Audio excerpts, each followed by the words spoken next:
March is Women's History Month, and Bay Path University, Springfield Museums, and Unity First recently held their annual On the Move Forum this year, examining the past, present, and future of women in leadership.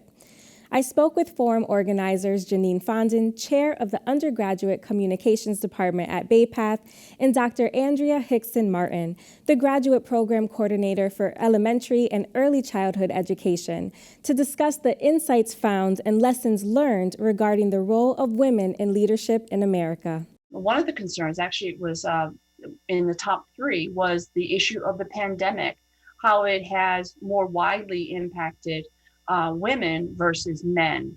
And that appears to have been that women were being expected to continue their work in their place of employment via Zoom or remotely, but also they were managing home life. You know, their kids may have been home, they were homeschooling, they were having to take care of the home outside of just the schooling. So they were balancing many things. So without a doubt, the pandemic definitely impacted women. Now, I know many discussions took place during the forum, as you mentioned, with the pandemic. What other things came to light as a result of these talks? That there isn't enough mentorship focused for women, women supporting women. You know, we need to have a better sisterhood in our community. And as women, we need to lift each other up as opposed to pushing each other down. Another disparity was around salary, and that being an obstacle, that there's the huge difference between what a male makes versus a female. And then, as I stated, the pandemic has impacted women more, and also history.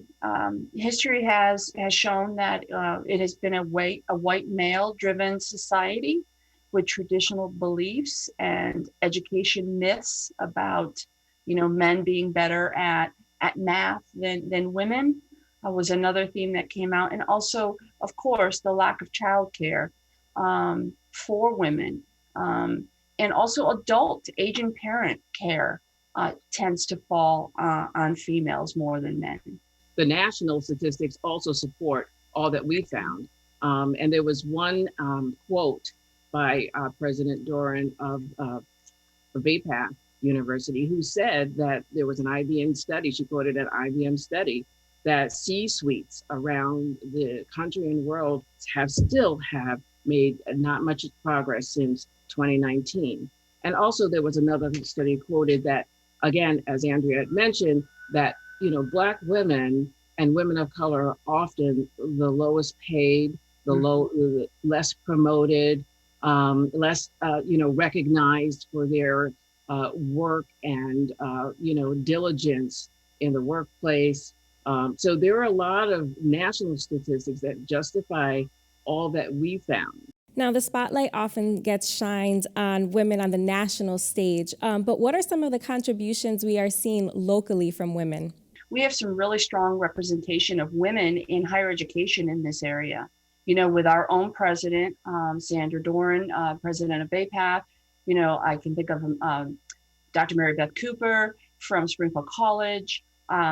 We've got Hoyle Community College is being run by a female. What I would like to see is more women of diverse backgrounds in those roles, but we've got some great examples of women in leadership right here in our own backyard.